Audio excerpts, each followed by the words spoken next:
Hi everyone. I want to explain the value of using what are called grid lines that help identify how things line up. So you notice on this old photograph, it's actually Sean Connery as a young man.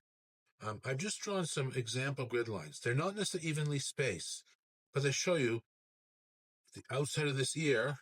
When I bring this down, a perfectly straight line, it lines up with this edge of this dark shape, lines up with this dark shape here on this. So when I'm filling in my figure, I have an idea these things should line up. I can look across here, the top of this eyebrow comes across, cuts off a bit of the ear, and goes right to the edge of this dark part of the hair. So I know that when I'm drawing, I want to put this eyebrow near or at the same level as this dark shape here, which is the hair. And I can do it all the way down. I have all kinds of them looking at this right nostril, the right side of his nostril, lines up with the eyebrow here, this little area, and comes down just outside the mouth. And then on the other side, this side of the nostril, it cuts off a little bit of the eye and cuts off the mouth and comes down to the center of the chin and right to the edge of the jacket lapel.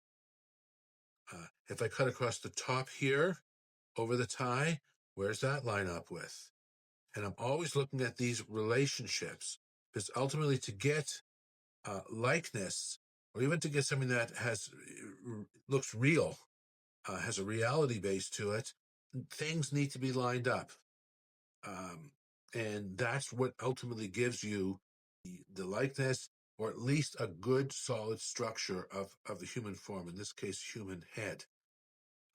So pay attention. You don't have to necessarily draw them out, but when you're looking at a photograph or anything that you might be drawing or painting from, notice the vertical relationships and the horizontal relationships. That's all we need to represent. The third dimension, the depth, that we represent with light and dark. That's how we get this is further away than this because this is darker, so this is coming underneath. But that's not what we need to worry about right now, just the two dimensions of this vertical and this horizontal. So check it out, study photographs. Sometimes you can draw the lines, or even if you don't do the lines, at least visually, it's a great way to sort of line things up and get an accurate sketch, an accurate drawing, or ultimately an accurate painting.